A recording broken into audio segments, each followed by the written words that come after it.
এখনো পর্যন্ত কাজের কাজ হয় নাই। শেখ মুজিব এই দেশের প্রথম ভোটচোর। শেখ মুজিবের অনুপ্রেরণায় শেখ কামাল দেশকে রক্ষা করতে পারে বিএনপি, সেই প্রমাণ বিএনপি দিয়েছে।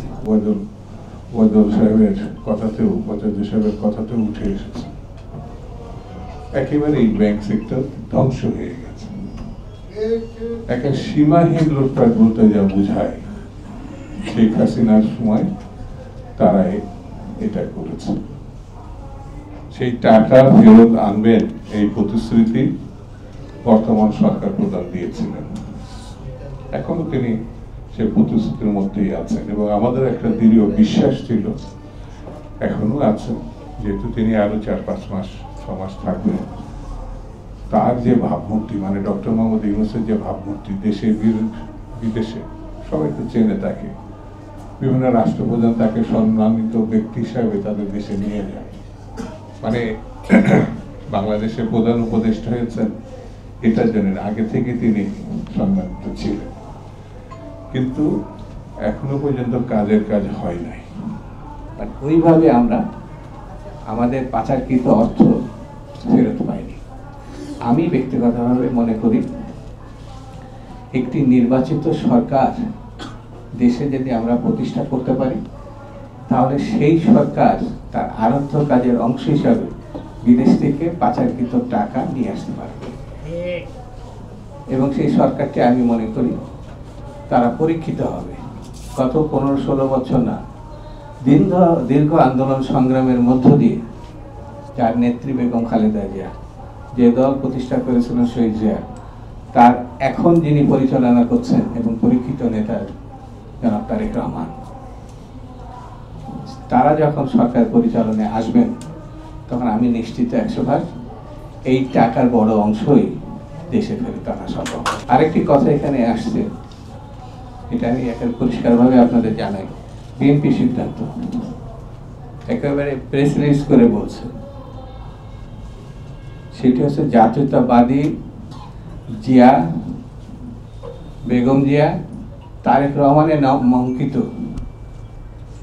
একমাত্র জিয়া পরিষদ বাদে, জিয়া একটি সংগঠন যেখানে জিয়ার নাম আছে, এই সংগঠন বাদে জিয়া, বেগম জিয়া, তারেক রহমানের নাম অঙ্কিত এবং জাতীয়তাবাদী শব্দ আছে, এগুলো ভুয়া সংগঠন হিসাবে প্রয়োজনে বিএনপির পক্ষ থেকে তাদের ভিতরে মামলা হতে পারে, সিদ্ধান্ত নাম।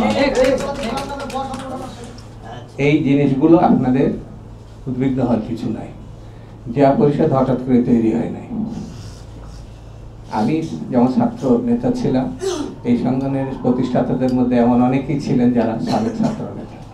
কবির মুরাদ এখন আল্লাহ তাকে নিয়ে গেছে, আমরা দোয়া করি আল্লাহ তাকে বেশ নসিব করুন। তার মধ্য দিয়ে অনেক আন্দোলন সংগ্রামে জিয়া পরিষদ, জিয়া পরিষদের কাজ করেছেন এমন অনেক ব্যক্তি দেশের রাষ্ট্রপ্রধান হয়েছে এই জিয়া পরিষদে, উপাচার্য হয়েছেন, মন্ত্রী হয়েছেন, সংসদ সদস্য হয়েছেন।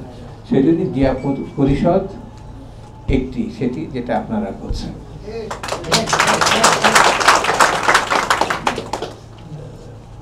বন্ধুরা, এই দেশে ভুয়া নির্বাচন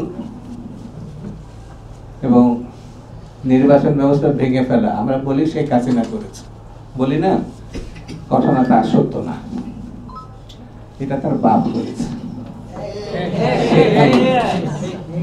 সে হলো তার সন্তান, সেটি তার উত্তরসূরি।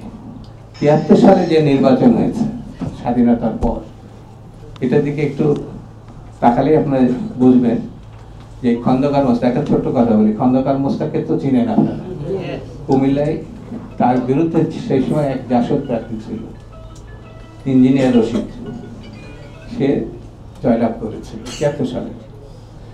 তারপরে শেখ মুজিব সাহেব মনে করেছেন যে সে মুজিবই বোধহয় হারছে, খন্দকার মোস্তাক হারছে, তো ও নিজের মাথার ভিতরে নিল শেখ মুজিব সাহেব তিনিই হারছেন। সেখানে হেলিকপ্টার দিয়ে ব্যালট বাক্স ঢাকায় এনে সেই ফলাফল পরিবর্তন করে খন্দকার মোস্তাককে জিতাইছিলেন।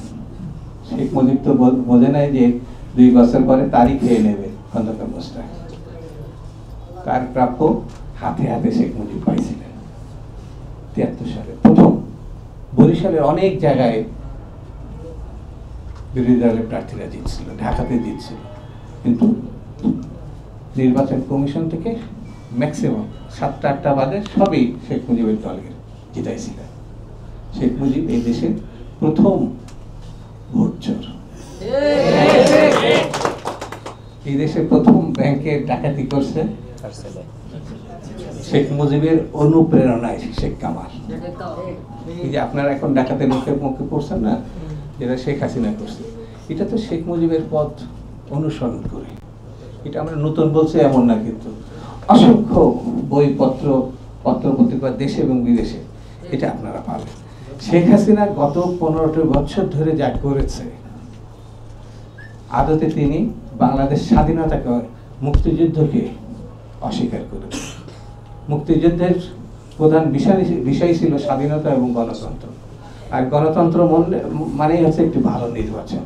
সেই ভালো নির্বাচনটা শেখ হাসিনা গত 15 বছরে যা দেখিয়েছে, মানে নির্বাচনের জন্য তার ফাঁসি হওয়া উচিত, গণহত্যার জন্য তার ফাঁসি হওয়া উচিত, মানে এই যে ব্যাংক ডাকাতির জন্য তার ফাঁসি হওয়া উচিত। আমি মোটা রাজ্জাকের বলছি, এই দেশটাকে একের ফোকলা বানিয়ে দিয়ে গেছে শেখ হাসিনা। যে কোনো ভাবে তাকে দেশে ফেরত আনতে হবে এবং বিচার করে তার সাজা কার্যকর করতে, বিকল্প নাই।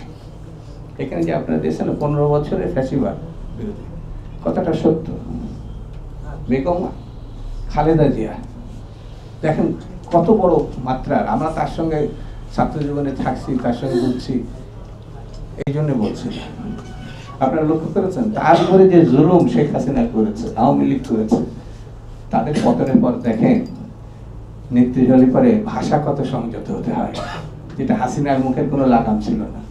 বেগম জিয়া একটাও, তার পতনের পরে তো বেগম জিয়ার সব থেকে উৎফুল্ল হওয়া উচিত ছিল না, কিন্তু বেগম জিয়া শেখ হাসিনা সম্বন্ধে একটি কটূক্তি পর্যন্ত করে নাই, খালি বলেছে আলহামদুলিল্লাহ, আল্লাহর এটা ফয়সালা দিয়েছে।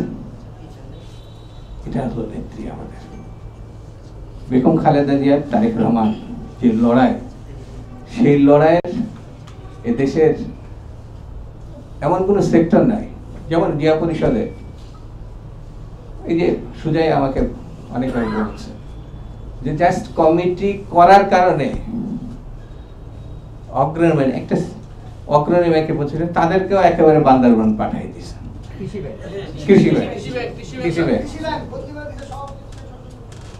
মানে এমন, মানে নির্দয় নির্মম, মানে আপনি ভালো কিছুর পক্ষে থাকতে পারবেন না। এটা তো পেশাজীবী সংগঠন, এটা তো বুদ্ধিভিত্তিক সংগঠন, কিন্তু ওখানে মানে জিয়া নাম নিয়ে থাকা যাবে না, বেগম জিয়ার নাম নিয়ে থাকা যাবে না। কি আছে এখন যারা এটা করছে, আর এখন যারা এটা করছেন রং কিছু কিছু বদলাইছেন, আবার কেউ কেউ বদলাননি। আমি বললে তো তারা কষ্ট পাবে। এখন তো এটা জবথম আরকার সরকার, ডক্টর ইউনূসের বললে একটু খারাপ হবে, মানে তিনি ধরি মাছ নাসুই পানি। ডক্টর ইউনূসের প্রথম কাজ ছিল আছে সচিবালয় পরিষ্কার করা, প্রথম কাজ ছিল আইন শৃঙ্খলা বাহিনী পরিষ্কার করা। আরে ভাই, যে সোর, শিক্ষিত সোরকে আমি বসে রেখে আইন শৃঙ্খলা বাহিনীতে, কত বিশ্ববিদ্যালয়ের ছেলে, প্রায় 40 লাখ বেকার, ওই ছেলেকে বিশেষ ট্রেনিং দিলে সে যে পুলিশের দায়িত্ব পালন করছে, বাস্তব সচিবালয়ের দায়িত্ব। অনেক সাংবাদিক আছে এখানে আছে যারা শিক্ষিত এবং অনেক ইউনিভার্সিটি ডিগ্রি আছে, তাদেরকে নিয়োজিত করে বসানো হতো, তাহলেও তারা যে দেশটা দেশপ্রেমের সঙ্গে চালাতে পারত। এখন সেটা চলছে না। ব্যাংকগুলোকে যারা মনে করছেন, আমি সহজে বলে যাই, অল্প দিনে নির্বাচন হবে।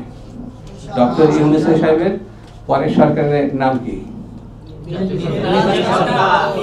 আল্লাহ যে সরকারকে কবুল করছে, সেই সরকার যখন আসবে